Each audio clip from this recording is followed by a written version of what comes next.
Assalamualaikum warahmatullahi wabarakatuh.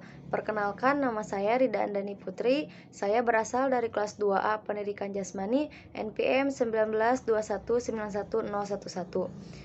Di sini saya akan sedikit menjelaskan materi dari mata kuliah Telaah Kurikulum Penjas yang didoseni oleh Bapak Devri Mulyana MPD. Di sini saya akan beberapa materi. Yang pertama ada standar isi, yang kedua ada standar proses, dan yang ketiga ada standar penilaian pendidikan kurikulum. Yang pertama saya akan menjelaskan standar isi. Dari pengertian standar isi adalah kriteria yang mencakup ruang lingkup materi dan tingkat kompetensi yang digunakan untuk mencapai kompetensi lulusan yang telah ditetapkan pada jenjang pendidikan tertentu. Standar isi ini ada beberapa. Yang pertama ada tujuan standar isi. Tujuan ini bertujuan untuk meningkatkan kualitas pendidikan melalui pengembangan potensi peserta didik yang sejalan dengan perkembangan ilmu pengetahuan, kemajuan, teknologi, seni, dan budaya, sehingga diharapkan bisa mencapai tujuan pendidikan nasional. Jadi, bertujuan untuk meningkatkan kualitas pendidikan itu bisa dari potensinya diri sendiri dalam mengembangkannya. Yang kedua ada fungsi standar isi. Standar isi berfungsi sebagai acuan guru saat memberikan materi dalam kegiatan pembelajaran. Dengan demikian, materi yang diberikan pada peserta didik selalu berorientasi pada standar kompetensi lulusan. Jadi, guru ini memberikan materi kepada peserta didik pada yang sudah berorientasi pada standar kompetensi kelulusan. Yang selanjutnya ada manfaat standar isi. Sebagai salah satu bagian dari standar pendidikan nasional, manfaat standar isi adalah memudahkan pengembangan kurikulum untuk merumuskan kurikulum yang sesuai di tiap jenjang pendidikan. Yang selanjutnya ada penyusun standar isi. Standar isi untuk pendidikan dasar menengah terdiri dari dua hal. Yang pertama ada tingkat kompetensi. Berdasarkan Kemendikbud nomor 21 tahun 2016, tingkat kompetensi tiap jenjang pendidikan. Yang pertama ada tingkat kompetensi tingkat pendidikan anak, jenjang pendidikannya yaitu TK. Ada tingkat pendidikan dasar yaitu SD, MI, SMP, MTS, dan yang ketiga ada tingkat pendidikan menengah yaitu SMA. Yang kedua ada kompetensi inti. Kompetensi inti adalah kompetensi yang bersifat generik dan terdiri dari 4 dimensi yang menjadi representasi 4 sikap, yaitu sikap spiritual, sosial, pengetahuan, dan keterampilan. Yang selanjutnya ada kegiatan yang termasuk standar isi. Yang pertama yaitu melakukan pengembangan kurikulum sesuai ketentuan atau SNP. Yang kedua, menyusun kalender pendidikan beserta beban belajar. Yang ketiga, membuat sistem penilaian di setiap mata pelajaran. Yang keempat, mengulas kurikulum sekolah. Yang kelima, mempersiapkan bahan ajar baik secara visual maupun audio. Yang keenam, mengulas silabus dan RPP. Yang ketujuh, pembuatan modul dan LKS. Yang ketiga ada komponen standar isi. Dan yang keempat ada kerangka dasar kurikulum. Kerangka dasar kurikulum terdiri dari beberapa. Yang pertama ada aspek muatan kurikulum. Adapun isi muatan kurikulum yaitu yang pertama ada mata pelajaran, kemudian muatan lokal, kegiatan pengembangan diri, pengaturan beban belajar, ketuntasan belajar, kenaikan kelas dan kelulusan, pendidikan kecakapan hidup, pendidikan berbasis keunggulan lokal. Yang selanjutnya ada prinsip pengembangan kurikulum. Di antaranya yaitu membutuhkan keterlibatan pihak-pihak terkait guru serumpun, LMPMP, Dinas Pendidikan, Komite Sekolah, dan lainnya. Fokus pada potensi, perkembangan, kebutuhan, dan kepentingan peserta didik beserta lingkungannya. Yang selanjutnya ada prinsip pelaksanaan kurikulum. Dalam pelaksanaan kurikulum harus benar-benar mampu memberikan layanan pendidikan yang berkualitas bagi peserta didik. Pendidikan yang berkualitas bagi peserta didik menegakkan 5 pilar belajar, menggagas strategi belajar yang berorientasi pada pendidik dan sebagainya. Yang selanjutnya ada struktur kurikulum. Struktur kurikulum yaitu terdiri dari 10 mata pelajaran umum dan muatan lokal disertai alokasi waktunya. Jadi sudah ditentukan bahwa mata pelajaran dan waktunya itu sudah ditentukan. Kemudian ada struktur kurikulum harus mampu menunjang pengembangan diri peserta didik. Selanjutnya, standar kompetensi dan kompetensi dasar. Yang pertama, beban belajar. Beban belajar memiliki beberapa aspek. Yang pertama, tatap muka.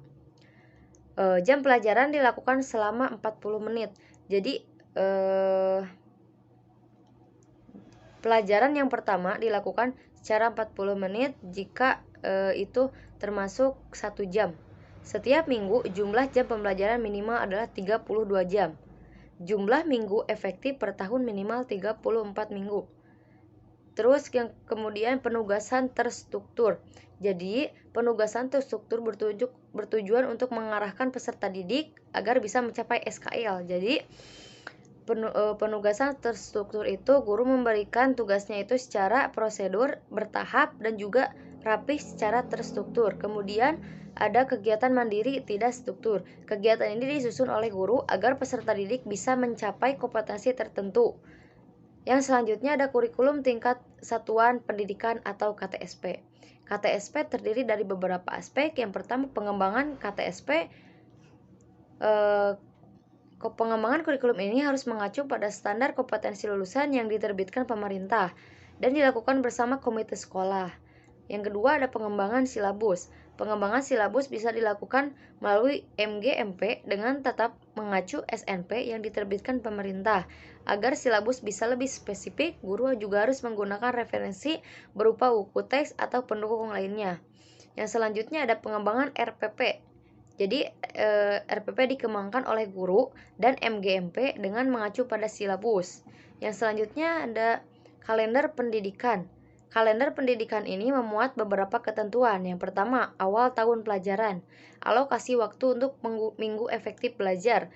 Yang selanjutnya ada alokasi waktu untuk pembelajaran efektif, hari libur, dan mengacu pada standar isi yang telah dirumuskan oleh pemerintah.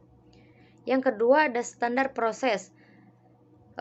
Pengertiannya menurut Menteri Pendidikan dan Kebudayaan Nomor 22 Tahun 2016 Pasal 1 Ayat 1 menyatakan bahwa standar proses adalah kriteria mengenai pelaksanaan pembelajaran pada satuan pendidikan dasar dan satuan pendidikan dasar menengah untuk mencapai kompetensi lulusan.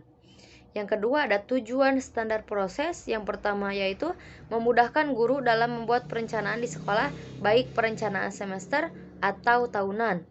Yang kedua, memudahkan kepala sekolah dalam memantau keberhasilan proses pembelajaran di sekolah. Yang ketiga, ada fungsi standar proses. Sebagai salah satu upaya untuk mencapai standar kompetensi lulusan, mengalihkan proses pendidikan yang berjalan melalui pembelajaran. Yang keempat, ada manfaat proses. Manfaat yang cukup signifikan pada pembelajaran yaitu pembelajaran yang dilakukan oleh guru selalu terarah, efektif, dan efisien sehingga peserta didik bisa lebih mudah dalam mengimplementasikan ilmu yang didapatkan. Yang selanjutnya ada komponen standar proses. Komponen standar proses dibagi menjadi beberapa. Yang pertama ada perencanaan pembelajaran. Perencanaan harus dilakukan secara optimal agar kegiatan pembelajaran yang akan dilakukan bisa sesuai dengan tujuan yang dirumuskan. Yang kedua ada pelaksanaan proses pembelajaran. Pelaksanaan melibatkan dua pihak utama. Yang pertama ada guru dan juga ada peserta didik. Jadi kerjasama antara kedua belah pihak akan menentukan kompetensi kelulusan. Kegiatan yang termasuk standar proses meliputi kegiatan yang sudah dirumuskan di dalam RPP. Contohnya yaitu kegiatan pendahuluan, kegiatan inti, kegiatan penutup. Yang selanjutnya ada penilaian hasil pembelajaran. Penilaian memegang peranan penting yaitu sebagai pengukur keberhasilan pembelajaran. Jadi pada salah satu pilar penilaian yang biasa digunakan adalah penilaian kelas. Yang selanjutnya pengawasan proses pembelajaran. Pengawasan meliputi pemantauan, supervisi, evaluasi, pelaporan, dan tindak lanjut. Yang selanjutnya ada standar penilaian pendidikan kurikulum. Dalam artian standar penilaian pendidikan yaitu memiliki definisi yang pertama. Standar penilaian pendidikan adalah kriteria mengenai lingkup, tujuan, manfaat, prinsip, mekanisme, prosedur, dan instrumen. Penilaian adalah proses pengumpulan dan pengolahan informasi untuk mengukur pencapaian keberhasilan peserta didik. Pembelajaran adalah proses interaksi antara peserta didik dengan pendidik dan sumber belajar pada suatu lingkungan belajar. Yang kedua ada lingkup penilaian. Lingkup penilaian pendidikan menengah terdiri atas penilaian hasil belajar oleh pendidik, penilaian hasil oleh satuan pendidik, penilaian hasil belajar oleh pemerintah. Penilaian hasil belajar peserta didik pada pendidikan dasar dan pendidikan menengah meliputi aspek yang pertama ada sikap, pengetahuan, dan keterampilan. Yang selanjutnya ada tujuan penilaian.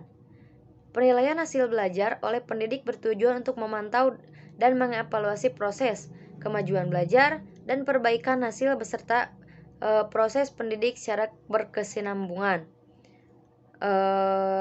Yang keempat ada prinsip penilaian. Prinsip penilaian hasil belajar dibagi menjadi beberapa. Ada sahih, berarti penilaian didasarkan pada data yang mencerminkan kemampuan yang diukur.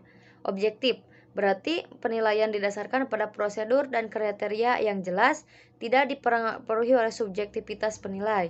Adil, berarti penilaian tidak menguntungkan atau merugikan peserta didik karena berkebutuhan khusus serta perbedaan latar belakang, agama, suku, budaya, adat istiadat, status sosial ekonomi, dan gender. Terus yang selanjutnya ada bentuk penilaian. Penilaian hasil belajar oleh pendidik dilakukan dalam bentuk ulangan, pengamatan, penugasan, atau bentuk lain yang diperlukan. Penilaian hasil belajar oleh pendidik digunakan untuk yang pertama ada mengukur dan mengetahui pencapaian kompetensi peserta didik, memperbaiki proses pembelajaran, dan menyusun laporan kemajuan hasil belajar harian, tengah semester, akhir tahun, dan kenaikan kelas. Yang selanjutnya ada pemanfaatan hasil penilaian oleh pendidik sebagaimana yang dimaksud diatur lebih lanjut oleh Direktorat Jenderal terkait. Penilaian hasil belajar oleh satuan pendidikan dilakukan dalam bentuk ujian sekolah atau madrasah. Penilaian hasil belajar oleh pemerintah dilakukan dalam bentuk ujian nasional. Ujian nasional digunakan sebagai yang pertama untuk pemetaan mutu program dan satuan pendidikan, pertimbangan seleksi masuk ke jenjang pendidikan selanjutnya. Yang selanjutnya ada mekanisme penilaian. Yang pertama ada perancangan strategi penilaian, penilaian aspek sikap, penilaian aspek pengetahuan, penilaian aspek keterampilan. Yang selanjutnya ada mekanisme penilaian hasil belajar oleh satuan pendidikan. Penetapan KKM yang harus dicapai oleh peserta didik melalui rapat dewan pendidik. Yang selanjutnya penilaian hasil belajar oleh satuan pendidik pada semua mata pelajaran mencakup sikap, pengetahuan, dan keterampilan. Yang selanjutnya ada prosedur penilaian. Yang pertama, mengamati perilaku peserta didik selama pembelajaran, mencatat perilaku peserta didik menggunakan lembar observasi, menindaklanjuti hasil pengamatan, mendeskripsikan perilaku peserta didik. Penilaian aspek pengetahuan dilakukan melalui tahapan yang pertama, penyusunan perencanaan penilaian, mengembangkan instrumen penilaian, melaksanakan penilaian. Yang selanjutnya ada prosedur penilaian hasil belajar oleh pemerintah dilakukan dengan urutan. Yang pertama, menyusun kisi-kisi penilaian, menyusun instrumen, melakukan analisis kualitas, mengolah, menganalisis, dan menginterpretasikan hasil penilaian. Dan yang selanjutnya ada instrumen penilaian. Instrumen penilaian yang digunakan oleh pendidik dalam bentuk penilaian berupa tes, pengamatan, penugasan perorangan atau kelompok, dan bentuk lain yang sesuai dengan karakteristik kompetensi dan tingkat perkembangan peserta didik. Mungkin itu saja yang dapat saya sampaikan. Mohon maaf bila banyak sekali materi yang salah, bukan salah, tepatnya kurang tepat dalam menjelaskannya. Wabillahi taufiq wal hidayah. Wassalamualaikum warahmatullahi wabarakatuh.